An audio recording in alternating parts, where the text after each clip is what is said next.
In the last 2 episodes, we met Peter, a first-time farmer who's made the transition to regenerative agriculture. We discovered why he changed and what his experience has been like. It's wonderful.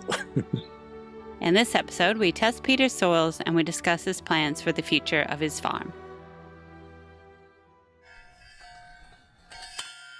We've just taken this core and there are a few features that are worth looking at. One is the colour of the core. It's quite a dark soil, which isn't uncommon. The little bit at the top here, where there's a lot of organic matter, and you can see the little aggregates forming, is only about, say, 25 mils deep. Beyond that, it starts to get more compacted. There's less organic matter and the soil particles are more closely packed together. And when we used our penetrometer, which has a dial on it, we found that we could get it to 300 psi by putting pressure on it and forcing it in about that 25 millimeters. At about maybe 50 millimeters, we found that we were up to 600 psi. The interesting thing about that is that roots exert about 300 pounds per square inch pressure when they try to grow through the soil. So effectively they've got 25 millimeters, 2.5 centimeters of soil, of topsoil surface here where they can grow easily. And beyond that, they start to struggle. And rather than them being able to force their way through the soil, they need to find a crack or a fissure, and they can follow that. Beyond that, they can't grow. At 600 pounds per square inch, the roots just can't make their way through. We see a good aggregation and all the organic matter in that top 25 millimeters. By the time we're down to 50 millimeters, that's all petered out and we're just into flat packed soil particles, suggesting that the grass is only using this much of all of this alluvial soil to grow in. There are some roots down the other end. There's one there, but it's the only root there. So one root has been able to find its way down and it's fairly thin and not looking particularly vigorous.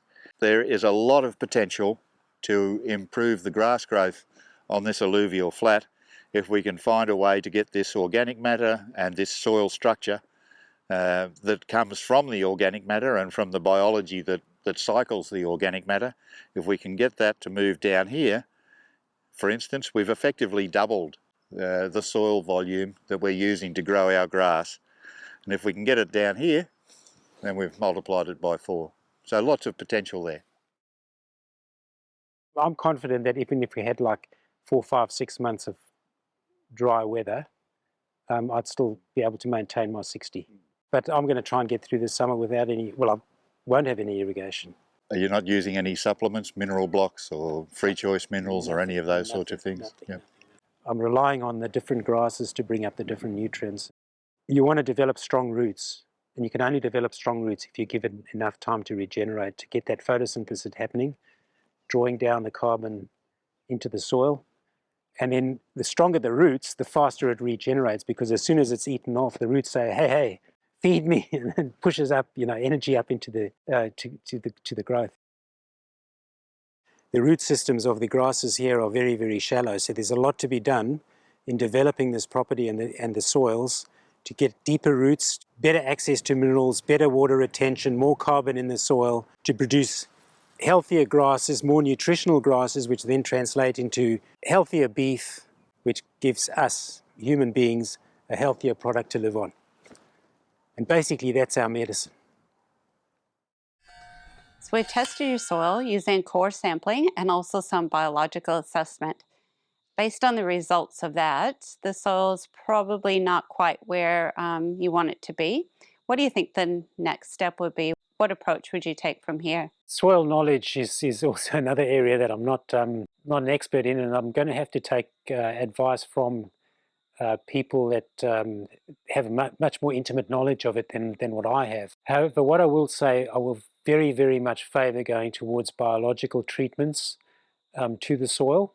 What we're doing already is the cattle, the dung and the cow pee and the saliva being regenerated back into the soil to help stimulate the biology. And you can see it already working very well, because when you bring in the cattle into small areas, you get fairly intense natural fertilization by the cattle themselves. Multi-species diversity is extremely important, because each different variety, each different group of plants brings something different to the table. And also plant trees.